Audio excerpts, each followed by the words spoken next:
Hello, everyone. Welcome to New Zealand's AWS New Zealand's From the Field session. My name's Trevor Kennedy. I'm a Principal Solution Architect based out of Auckland, New Zealand.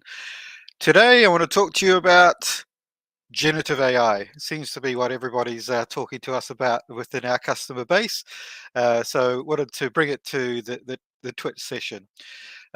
If you were lucky enough to attend the New Zealand Cloud Days, which we had last Tuesday, you would have already seen this session. So I delivered this session to about 600 people in Aotea Centre in Auckland, New Zealand last Tuesday.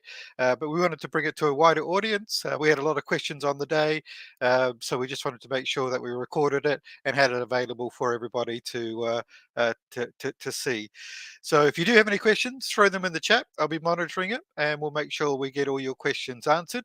The session is essentially how does AWS support generative AI? So what are our options for generative AI within the AWS platform?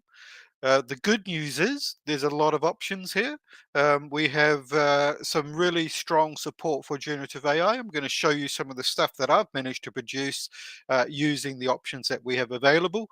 And even better news, it gets even better over time. So we have a few months ago, we announced a private beta of a product called Bedrock.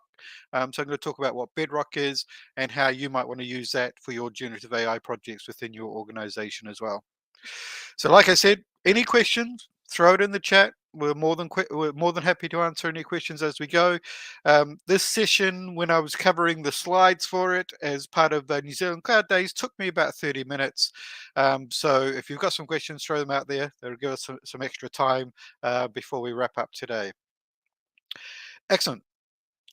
That's the plan. Let's talk about generative AI.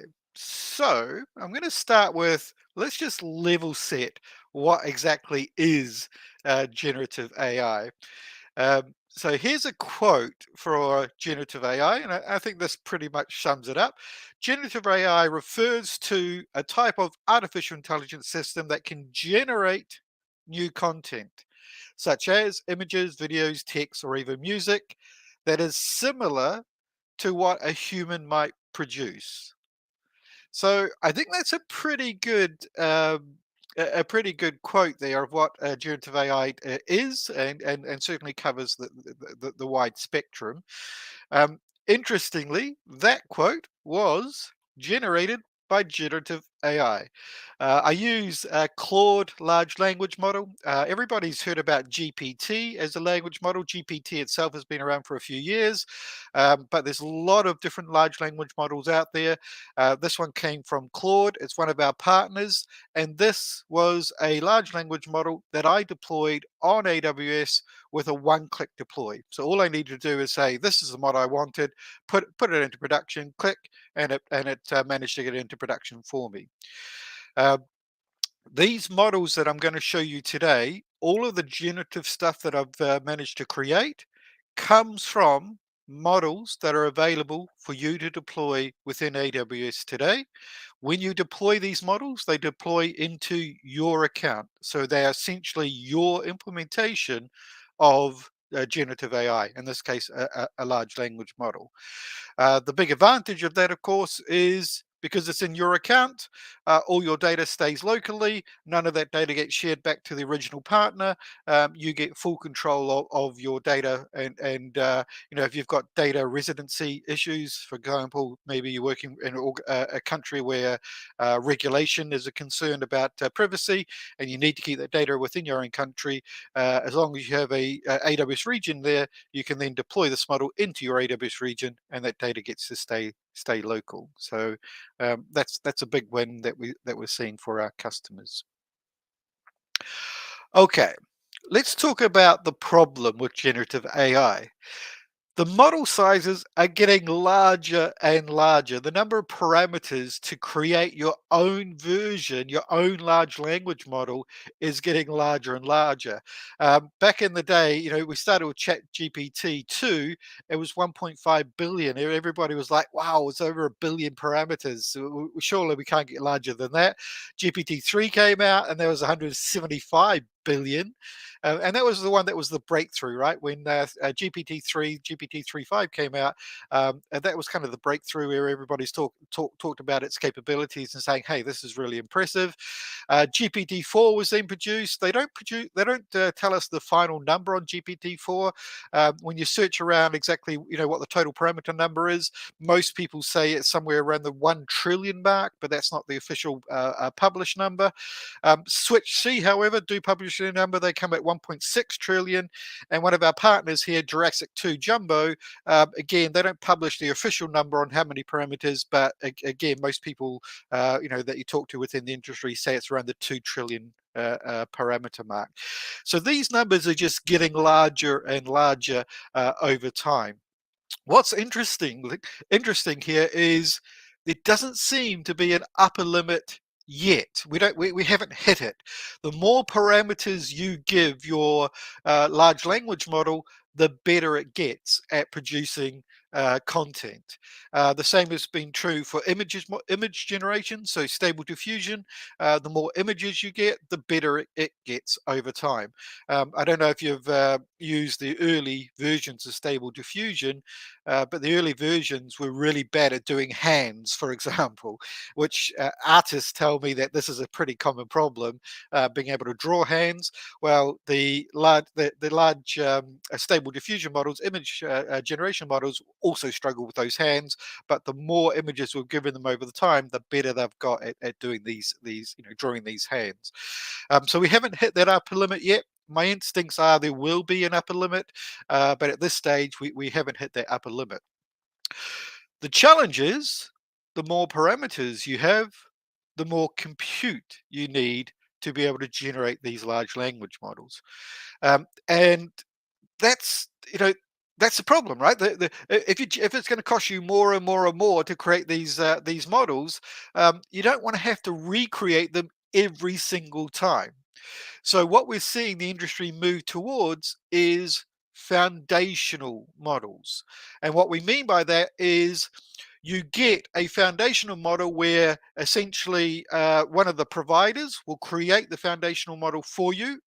That will give it capability, and then you will use that foundational model for your specific use case. So rather than creating a new foundational model, you'll use an existing foundational model for your use case.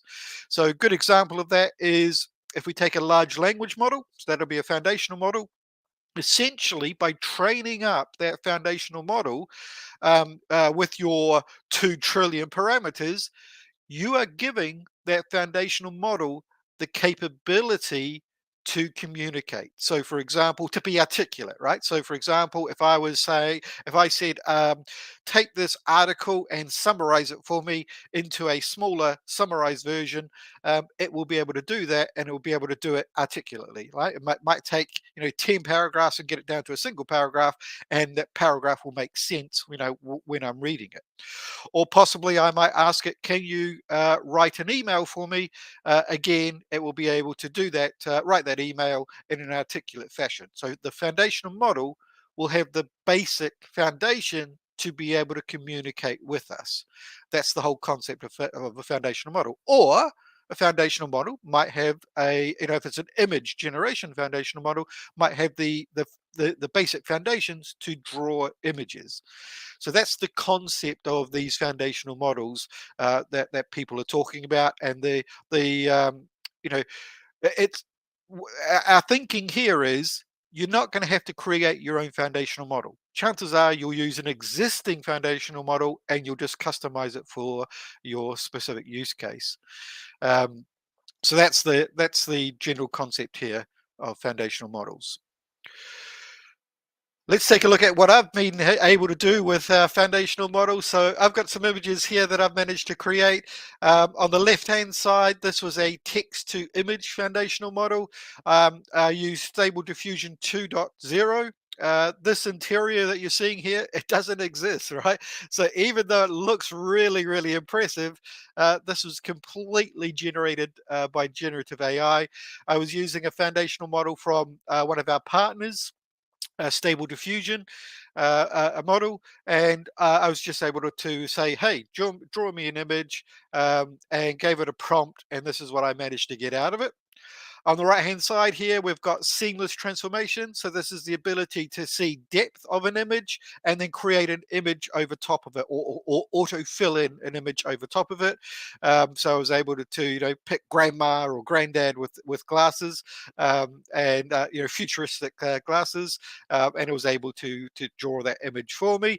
And then of course the bottom one is an upscaling one where I took a low DPI image and then upscaled it to a higher DPI image. Interestingly, when I was presenting this at one of my previous talks, I was actually down in Christchurch, I had a customer come up to me afterwards and say, "Hey, uh, can we go the other way? So can I take a really high resolution image and downscale it to a lower DPI?" Because, and I'm like, "Oh, that's really interesting use case. What's the what are you using it for?" This customer has millions and millions of images of around between 20 megabytes and 50 megabytes in size because of the high resolution of these images. Because they've got millions and millions, that takes up a lot of storage. And most of these images stay in long-term archival, so they don't need the images that often. They only need to pull them out, maybe once every couple of years, possibly, for their use case. So what they want to do is they want to downscale it, store it for a couple of hundred kilobytes instead of 20 to 50 megabytes. They're down to a couple hundred kilobytes. Use that for the long-term storage, and then when they want to use the image, they upscale it as they come out of that long-term storage. I thought that's a really interesting use case, and then absolutely that's possible. So we're now looking at working with that customer to help them put that specific use case into production. So yeah, really interesting use case for both the upscaling and downscaling. I'm not artistic at all, but we do have a New Zealand technical community on LinkedIn. If you scan that QR code there on the right hand side, this will allow you to scan in to join our technical community. It's a way that you can interact with us here at AWS New Zealand. All of these images were generated by generative AI. So as I mentioned, I'm not artistic at all, right? I don't have an artistic bone in my body, but I managed to create all of these images using Stable Diffusion. Again, it was a one-click deploy to say this is the model I want to deploy, and I then have this capability to actually generate images from it. So nice and simple. Okay, let's talk about the different personas that we see here at AWS for generative AI. We see three personas in total. The first one is the model provider. So the model provider, which you can't see that word because my head's blocking it. Let me just move that image to the left. There we go. Whoops, that's a wee bit big. There we go. So the model provider is the one that actually creates the foundational model.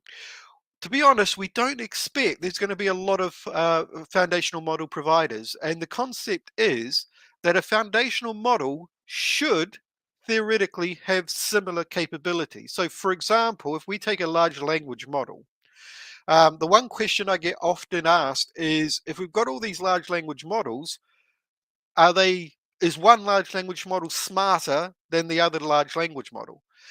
And as it turns out from our testing internally, that is not the case. Even though you might start with different data, even though you might argue, oh, my data is better than your data, as it turns out, when you take a large corpus of data and then you train a large language model on it, capability wise, the large language models end up around the same place. They might get a few percentage points off in regards to performance, but they pretty much end up at the same place. And what we're seeing there mathematically is this reversion to norm. So you might start off with, if you've got a small number of parameters, obviously you're not teaching much capability, right? There's not, and you're trying to teach it to be a large language model, and you've only got a billion parameters, for example. Capability wise, you're only going to be able to get a certain way.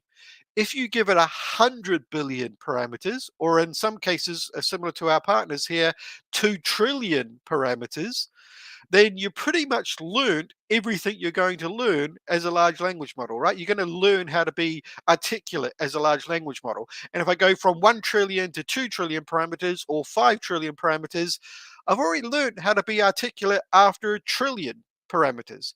So giving me another trillion or another 4 trillion parameters, I'm not going to learn too much more. That increment on capability is not going to be that much more, because of the fact that I've already got a trillion parameters there. I've already learned how to be articulate as a large language model. So what we have seen is you do get diminishing returns over time. um, we haven't hit the limit yet. We've always seen, as you add in more parameters, you do get incrementally better. But that increment gets to a stage where by adding another billion parameters or by adding another trillion parameters, your capability doesn't take another step up. A significant step up. You might edge up slowly to get better. Because that is the case, it doesn't make sense for you to create your own foundational model. If all these foundational models are going to end up with the same capability in the same space at the end of the day, it doesn't make sense that you spend, $5 million on creating your own version of a large language model, for example, or an image generation model. It just doesn't make sense you do that. You might as well use one that's already been created by a third party, like a partner, for example, and just license it if there's a licensing to it, or if there's an open source version, use the open source version of it. Spending your own 5 million to create the exact same model with the exact same capability doesn't really make a lot of sense, right? So yeah, what we're seeing here is, from a model provider perspective, we'll probably end up with a handful of them around the world, or a couple of handfuls of them around the world. We do not expect that you're going to create your own models from scratch. So that's the first persona. The second persona that we see are the model tuners. So this is where we do see a lot of activity. This is where you take an existing foundational model that's been trained up on, like, image generation or language, and then you tune it to your specific use case. So a good example of this is, let's say I work for a bank. If I go to a large language model and I say, hey, large language model, tell me about mortgages. The large language model will already understand what a mortgage is, because it's been trained up on a trillion parameters, right? So it understands what a mortgage is. It's able to tell me everything I need to know about mortgages. However, if I'm a bank, it's not going to tell the audience about my mortgages. It's going to talk generically about mortgages. So what I want to do is I want to fine tune the model on my specific mortgage information. So when it gives an answer, it's going to give an answer on my mortgages rather than a generic answer about mortgages. That's what fine tuning is. And within AI ML, we call it a transfer learning. So we take an existing model that has capability and we fine tune it or transfer learn it on our specific corpus of data.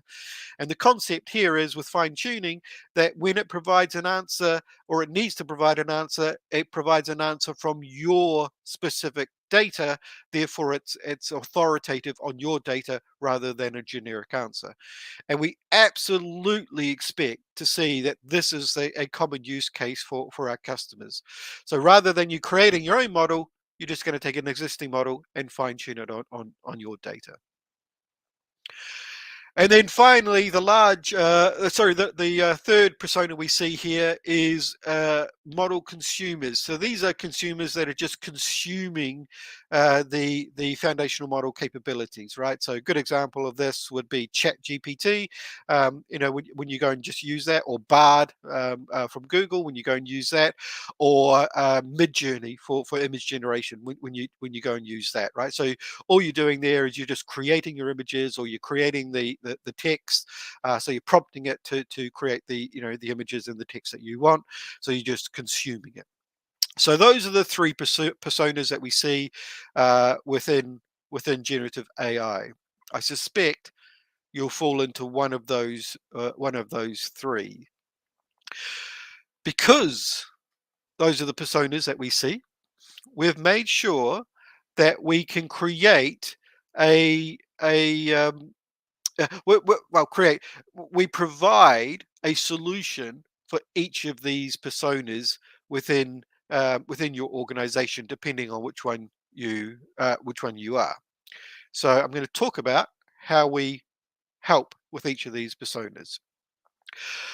Interestingly, those personas kind of match to our AI ML stack. At the bottom, we have the compute. In the middle, we have our ML services. So compute is if you just want compute, right? You want GPU access, that'll be the compute level. ML services, you want to create your own model. And then AI services, this is when you just want to consume a model via AI. So that's kind of our three personas right there, right? So compute is when we want to just generate our own model. ML services, where we probably want to fine tune an existing model. And then our AI services, where we just want to consume a service as an AI service. So I'm going to talk about each one of these. Let's start at the bottom here with the compute. So what do we offer for the compute? This is persona number one, creating your own foundational model. You just want compute to be able to do this. Here's a good example. So Stability AI, that stable diffusion model I talked about, where I just did a one-click deploy, that is using Stability's AI from our partner Stability AI. They created a stable diffusion model. I go into AWS and say, this is the model I want, click deploy, and I've got this stable diffusion model up and running that will start responding to my prompts. For Stability AI, they used 4,000 of our GPUs in a single training job to train up their foundational model. Now, you would think 4,000 GPUs, that sounds pretty impressive, right? That surely must be what everybody's interested in. You've just used 4,000 GPUs to create this foundational model. That's pretty impressive. But interestingly, when you look at the CEO of Stability AI, Emad, he calls out our leveraging our FSX for Luster. Now, FSX for Luster is our high-speed storage. So yeah, it's great that you've got all of these GPUs, right? Getting GPU access is pretty difficult nowadays. So being able to use all these GPUs is great. But what he calls out as being important here was our high-speed storage. Here's the thing. When you're looking at creating foundational models, you're looking at a lot of capacity that you need to pump through these models, right? A lot of images or a lot of text that you need to pump through these models. So being able to upload those images or those texts quickly into these models becomes the bottleneck unless you've got really fast storage. And in this instance, he was calling out the fact that our Amazon FSX for Luster allowed him to do this AWS batching is pretty critical to be able to create these foundational models. He's not alone here. Our next quote comes from WordTune. You might have seen this on the internet. So AI21.com, AI21 Labs. They also created a WordTune capability, which is essentially a large language model, and they used our P4D instances, which again are our compute instances. But again, they call out our 400 gigabyte of high-speed networking performance as being critical to be able to do this within their environment. So I guess my point is, yes, GPUs are important. Yes, being able to scale up to hundreds or thousands of GPUs when you're creating a foundational model, that is important, right? I'm not going to play that down. Having that capability is absolutely critical. However, having this underlying infrastructure is just as important. Being able to have high performance networking or high performance storage is also really, really critical for these foundational models when you go to create them. So, yeah, I guess my point here is it's not just about the GPUs or the CPUs. You also need to make sure you've got this underlying infrastructure that's going to be able to support this large scale training models, which becomes really, really important when you're talking about creating your own foundational models. We also have dedicated silicon. So, I don't think people talk enough about this capability within, within Amazon. Having access to GPUs, yeah, important, no doubt about it. But GPUs are difficult to come by, right? We all know how in demand GPUs are, whether it's for gaming or whether it's for blockchain or whether it's for AI ML. There's a lot of demand on GPUs. So what AWS did is we created our own silicon customized specifically to build your AI ML models. So we have three options here. First of all, we have our infra chips, Inf1 we call them. These infra chips were specifically designed to create or run deep learning models. So they were designed, the mathematics behind deep learning models, these chips were designed to do those mathematics as efficiently as possible. Our new version of that chip is Infra 2, and this was an update to the chip to specifically designed to do the mathematics for deep neural networks. Specifically the neural networks that you use for large language models or diffusion models like image generation, so creating these foundational models, right? So our Infra 2 chips were created for the mathematics behind these deep neural networks, which means depending on your use case, you now have a dedicated chip either for your deep learning models or for your neural network models. We have dedicated chips for it, which will reduce your training costs. And then the third one, sorry, your inference costs. And the third one is your Trainium tips. So these were specifically for training up these models. So again, the mathematics behind it, we created custom silicon to be able to do this training faster. Why is this important? Look, if you want to train up, you want to train up as cheaply as possible, right? If it's going to cost you $5 million, you want to get the best value you can for that $5 million, and of course the Trainium chip is going to allow you to train that up. I get asked what's the difference between Trainium and Infra chips. So Trainium chips are designed for training up your model. So that's where you're creating a model from scratch. The Infra chips is for inference. So inference is when I infer from my data the output of a model. So what do I mean by that? Let's say I've got a fraud detection model. So I've trained up, so I use Trainium to train up my fraud detector model to detect whether these transactions are fraudulent or not. So maybe I've got 100,000 transactions. I use Trainium to train up so it learns which of those transactions are fraudulent and which one is a legitimate transaction. Now I put it into production and I've got a new transaction that comes through. So I take that data from that new transaction and I send it to my inference. So I infer from that transaction data whether it is a fraudulent or a legitimate transaction. So that's what we call an inference, right? It's we infer from the data that we get whether or not to get the answer from the model itself. So that's an inference, and these infra chips are specifically designed to support those inferences as fast as possible and do the mathematics behind them as fast as possible. Interestingly, when you look at the cost over the lifetime of a model, 80% of the cost of your models come from your inference. So 20% comes from the training of the model, and then over the lifetime of that model in production, most of the cost is coming from inference, right? So if again we take that fraud detection model as an example, if I train it up on 100,000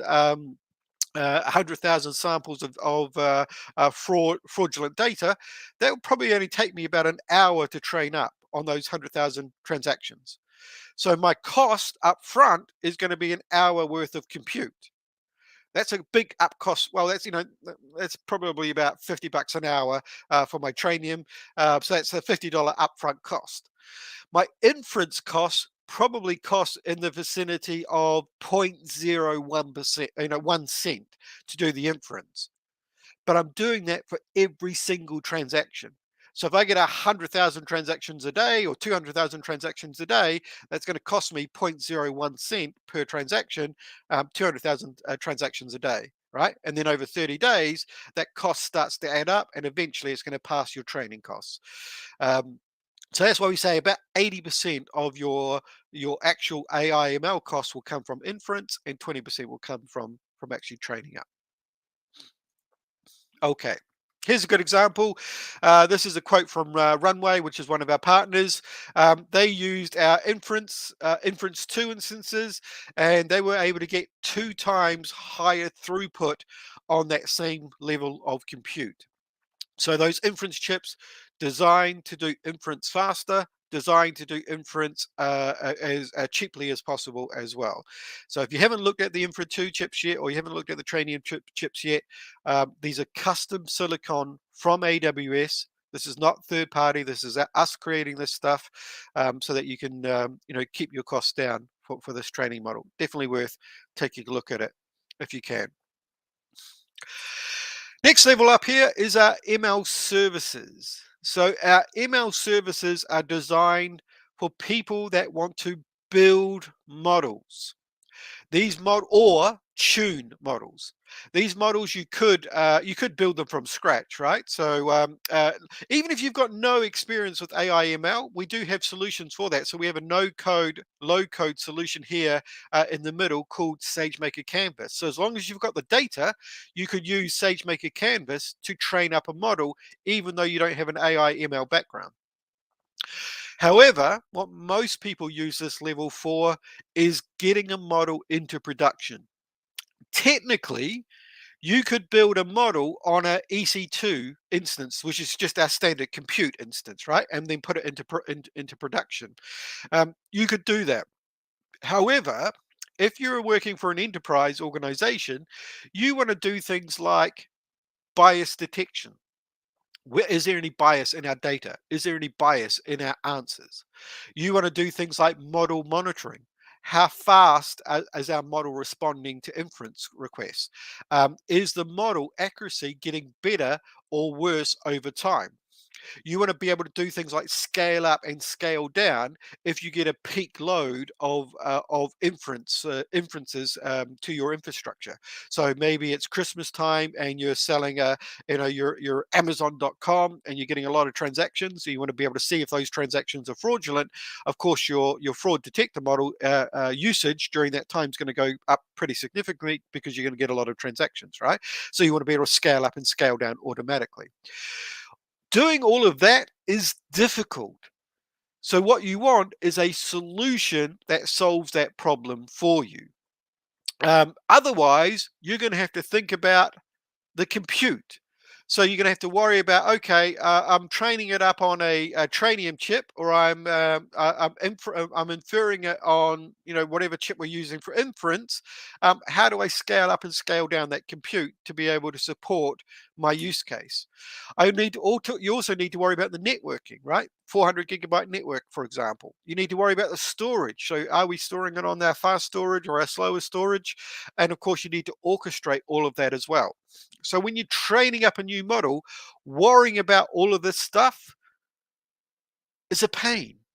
If I'm a AI ML person and I want to just train up a model, I don't want to have to worry about all of this stuff. I don't want to have to worry about the compute, the networking, the storage, and the orchestration, right? I just want to be able to train up my model. So, how do we solve that problem? Well, we give you a platform that does all of that. That platform is called SageMaker. So SageMaker worries about the compute, and all you need to say is, hey, I want to use this level of compute, or I want to use, what, and maybe if you choose the wrong level, it will actually tell you what level of compute you should be using. So we actually have within SageMaker, we have the ability to look at your final model, your trained model, and say, actually, for this model, you should use this level of compute when you put it into production. So we have a way to essentially load test your model in production as part of SageMaker. You don't want to have to worry about the underlying infrastructure, right? You don't have to worry about containerizing. You don't have to worry about the underlying networking. You don't have to worry about the underlying storage. SageMaker worries about all of that for you. So rather than you having to build this infrastructure from scratch using EC2 instances, SageMaker takes all that ML ops lifecycle away from you, and then you just can get on with the training, getting the data ready, training it up, and then putting it into production. That's what SageMaker is. So if you haven't had a chance to look at it, do recommend you take a quick look at it. Also, within SageMaker, we have our Jumpstart models. These are our pre-built models to solve specific problems, including foundation models. So those images I showed you earlier on were created using Stable Diffusion. That's a Jumpstart model. That the quote at the beginning, my very first slide, they talked, what is a generative AI? That came from a Jumpstart model. So these Jumpstart models are one-click deploy of foundational models, as well as other standard AI models as well. So fraud detection, we have a fraud detector model, for example, as well, that you can do a one-click deploy on. So Jumpstart are pre-built models that you can jumpstart your activities with. We have a bunch of them. Essentially, they could either be AWS created, or could come from one of our partners. We have a whole bunch of partners that have got Jumpstart models ready to go. Essentially, we do allow you to try them out. So if you want to jump in there and have a play, you can do so. I do recommend that you take a look at the Jumpstart models on US East 1. And the reason for that is because we have a playground within US East 1 where you can actually see the output of these models. So we don't have that in all the regions at the moment, but we do have it in US East 1 and US West 1. So worth checking out those ones. What sort of models are available? First of all, from our partner Stability AI, they have a couple of models there. So text to image, so that's that text prompting model available. So this would be equivalent of like a mid-journey type solution. Upscaling, also a model available. So generate your photorealistic images and improve the quality of those images. Alexa model is in there. So the Alexa model is going to do machine translation, question answering, summarization, annotation, and data generation. So that's like a GPT type capabilities. Hugging Face has Flan T5, Distill GPT-2, and Bloom models. So again, it's going to do the summarization. So Hugging Face it has these models, summarization, annotation, and data generation. Cohere, we have models from Cohere, so image extraction, question and answering, summarization. Lighton has great models in there.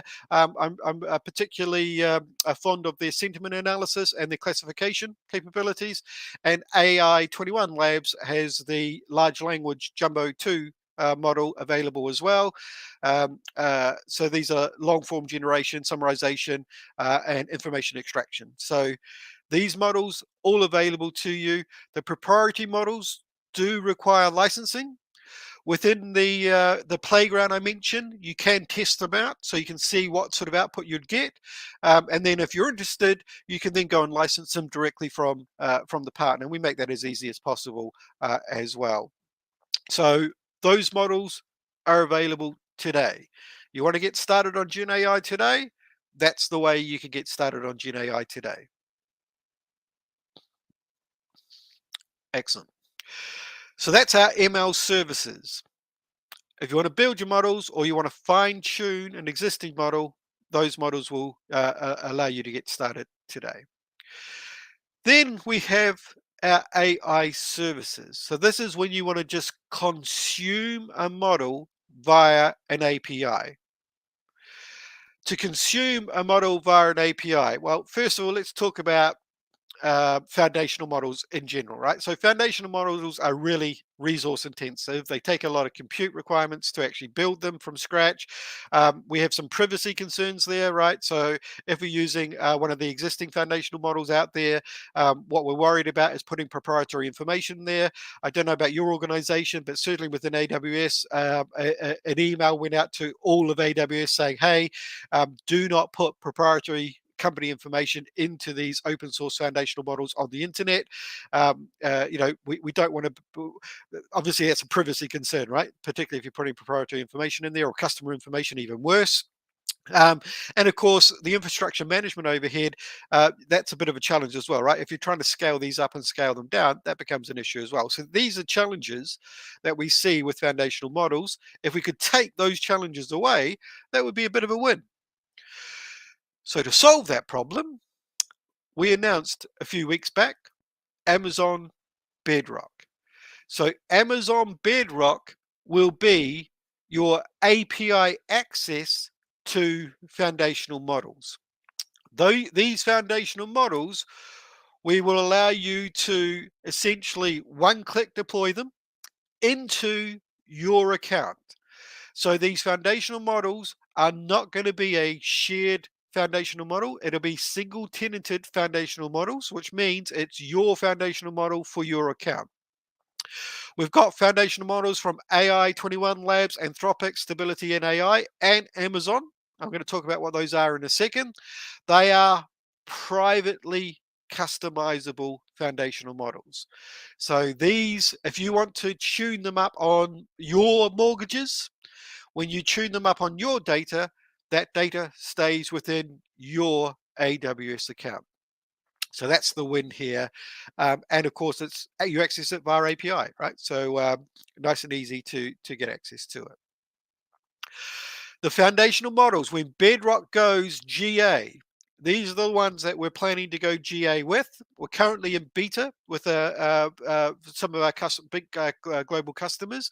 We're about to open up a second round of beta testing. So if you want to beta test this, reach out to your AWS representative. We're about to open up a second round to get people into that second round of beta testing. And then once that's completed, we'll then go live with a GA, general availability. But this is what we're going to ship with the first one. First of all, we're going to ship foundational models from Amazon, so Titan Text and Titan Embedding, and we're going to ship from our partners Jurassic 2, Claude, and Stable Diffusion.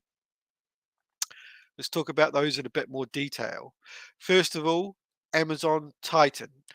There will be Titan Text. This will be our large language model. So this has the ability to be articulate, right? So if you tell it to write a report, or you give it a bit of data and say, hey, Titan Text, I want you to take this data and write a report for me. That's what Titan Text will be able to do. It has similar capabilities to GPT. That's it's a large language model. Yep. The second one we're going to ship is Titan Embeddings. So Titan embeddings, for those that are not familiar with embeddings is relationships between words. So what do I mean by that? If, for example, you're doing, let's say you run a auction website, right? So where people are auctioning off their goods. If I type in the word, if I go to your auction website and I type in a search term such as vintage toys, I want you to return to me everything that relates to vintage toys. So if it's a vintage doll, I want you to return it to me. If it's a vintage Tonka toy, I want you to return it to me. If it's a vintage tin robot, I want you to return that search to me, right? Because I've typed in vintage toys. So the relationship between toys and a tin robot, for example, or a doll, that relationship is stored within Titan embeddings. And those embeddings allows us to return a better result for things like search or personalization. That's the concept of Titan embeddings. So again, we'll be shipping that as part of Bedrock, and it's taken our 20 years of experience with our models that we've created internally, and we're bundling that up and making it available to our customers. That's the Titan models. All of these models, whether it be from our partners or from Amazon, are fine tunable. So you'll be able to take your own data and fine tune it to your specific use case. So you'll be able to take, for example, if we're talking about the bank we gave earlier on, you'll be able to take your mortgage information and pass it into Titan Text, and then Titan Text will then be able to fine tune specifically on your mortgage information. So now when you get prompted for tell me about mortgages, you're going to get answers from your corpus of data rather than you know just generic information about mortgages. The good thing is we protect that data for you specifically. So your data never gets shared with the original partner. So if you're using a Titan text, it's not going to be shared with Amazon. It's not going to be used to train up another model in the future. If we share it with one of our other partners like Claude or Jumbo 2, Jurassic Jumbo 2, we're not going to share that with the partner. We protect your data. It stays within your account and never leaves your account, never gets never gets shared with the partner. Similarly, we also protect the partner. So once you train up a large language model, the actual value from from a partner's perspective are all the weights and biases within the model. That's what essentially what is the output of these models, right? Are the weights. That's what it's calculating. We protect those from people using these models as well. So you won't be able to go into Jumbo 2, for example, and say Jurassic Jumbo 2 and say, show me all the weight because I just want to replicate it for my own model, right? We protect that intellectual property of the partner as well as protecting you and your data. So that's fine tuning, and like I say, this will be standard capability that we ship with Bedrock.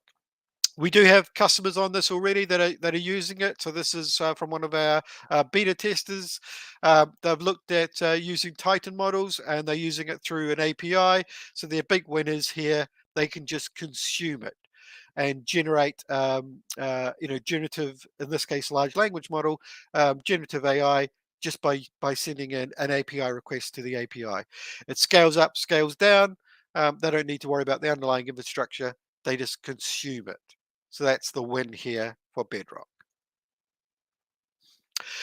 And then the other AI service that we offer out of the box, this one is available today, is Amazon Code Whisperer. So Code Whisperer allows you to create uh, code right from scratch. You want to create code from scratch, particularly if you want to create code for that are built. If you're trying to build something on Amazon, Code Whisperer was trained on a bunch of code that was specifically used to build on top of Amazon. So if you're looking, for code that's good, a code generator that's good at creating um, code for Amazon applications, then Code Whisperer is available to you today. And here's the thing, it's free for individual developers. So if you want to use it as at home and you want to just have a play, create code, Code Whisperer is free. The only time you need to pay for it is if you're doing it as part of an organization, like an enterprise organization. There'll be a licensing cost for it. But if you just want to use it at home, you've got your own like coding tools. You've got want to do a bit of coding on the side, then you can download Code Whisperer and start using it today. Like I say, essentially costs you nothing to get started because yeah, you can download it and have a play with it. And then if it's something you like and you want to use it, at work, then there's an enterprise license for it, reasonably cheap. Just reach out to your AWS team to work on the pricing for it. So highly encourage you to take a look at Code Whisperer. Again, it's just consume it as an AI, nice and easy to get started on it. The one thing I like about it, I've used a lot of coding generative coding tools. The one thing I like about Code Whisperer is it does line by line, so I can understand exactly what it's writing. Some of the other tools that I've used, I'll say I'll give it a task, and then it just gives me a whole blob of code. The problem with that is that I have to go through and try and understand what it's doing. With Code Whisperer, by doing it one line at a time, I can follow along on exactly what it is actually doing. To be honest, it makes me a better coder because I can see exactly what it's doing. Um, the good thing is this all the code we trained up within Code Whisperer is vetted code. So this isn't code we've just pulled from like GitHub or somewhere like that on the internet, and we've thrown it um, into Code Whisperer. We use vetted code only. Now, the reason we did that is because what we wanted to do is make sure that the code uses best practices for design and for security. So this is code we know doesn't have vulnerabilities in it, and it's code that we know, generates code in a secure mechanism. So it's going to look for things like SQL injection vulnerabilities or cross-site scripting vulnerabilities. So Code Whisperer is going to generate code that's going to, look out for those types of vulnerabilities and make sure you're not exposing yourself when you generate this code. So, yeah, as you probably tell, I'm a big fan of it. I've been using it for a few months now, and it's certainly being able to make my life easier when I'm generating code. So have a crack at it if you haven't had a chance to already. Then the last thing I want to leave you with here is skillsbuilder.aws. I don't know if everybody knows about Skills Builder. But if not, check it out, skillsbuilder.aws. I'm a big fan of it. The reason I'm a big fan of it is because majority of the courses on there are completely free. So worth checking it out. Let me share my screen here again. So all I did was type in skillsbuilder.aws, and you'll see it pops up there on the list. And happy days, here's Skills Builder and a whole bunch of courses in there. So if you're a solution architect or a developer or DevOps engineer, you can drill into it, and you've got the courses here and the cost for them. Majority of them are free. There are some that are paid for, but majority of these to get started are certainly free. So you'll be able to get in there. For example, developer learning plan, 17 hours of free content for you to get started. So definitely worth taking a look at that if you haven't had a chance to take a look at it. So absolutely encourage you to have a look at Skills Builder if you haven't had a chance to. Okay, that covers everything I wanted to talk about generative AI today. If you do have any questions, throw them in the chat there before we wrap up. But as I mentioned, look, don't most people, when they heard about Bedrock, because it's in a limited beta at the moment with some of our bigger customers, most people go, oh, I'm going to have to wait to get started with generative AI. That is not the case. So you can start on generative AI today using our foundational models within Jumpstart. SageMaker Jumpstart. So you don't need to wait to get started today. You can start playing with it. You can start creating something within your organization with it. Um, we do have Bedrock coming, which will make it easier. So no doubt about that. You'll be able to just consume it as an API. That will make life a bit easier, to actually, if you're just looking at consuming it, or if you're looking at doing fine tuning of it, it will certainly make it easier. But it doesn't mean you can't get started today if you want to get started. Excellent. Okay, just wrap up here. If you have not joined our AWS technical community, please do so. This is where you can interact with us. So we have a whole team of AWS people in there. You can see we've got 443 members already that are part of it. A bunch of these guys are AWS guys as well. So if you do have some questions for us, you can throw it in there. If you don't know who your AWS contact is, you can throw it in there and we can help you find out who your AWS contact is as well. So yeah, if you interested, join that community. It's a great way for us to interact with us here at AWS New Zealand. If we're doing sessions like this, Twitch sessions, we also broadcast it in there. New Zealand Cloud Days, we also broadcast it in there. We did some generative AI days. So this is hands-on experience in our offices in Auckland and Wellington. We broadcasted it in this channel as well. So it's a way for you to hear what's happening within AWS. Does Titan support multiple languages, i.e., Spanish? Good question. When you train up generative AI, when you train up these models with billions of parameters or trillions of parameters, it does inherently learn some languages. Now, I know that at this stage, we have not planned to specifically train it up on all languages across the board. We have limited those languages until we ship general availability. We're not broadcasting exactly what those languages are, but I would be surprised if Spanish was not one of those languages. So no confirmation yet until we ship GA, but I'd be surprised if it wasn't one of those languages that we ship with it. Cool. Excellent. Well, listen, really appreciate your time today. Do reach out if you have any questions. You can follow me on Twitter as well at Trevor Kennedy. And again, I'm happy to answer any questions in there. But appreciate you taking the time and spending the time with us today. Until next week, same time, same place. I'll see you then. Cheers.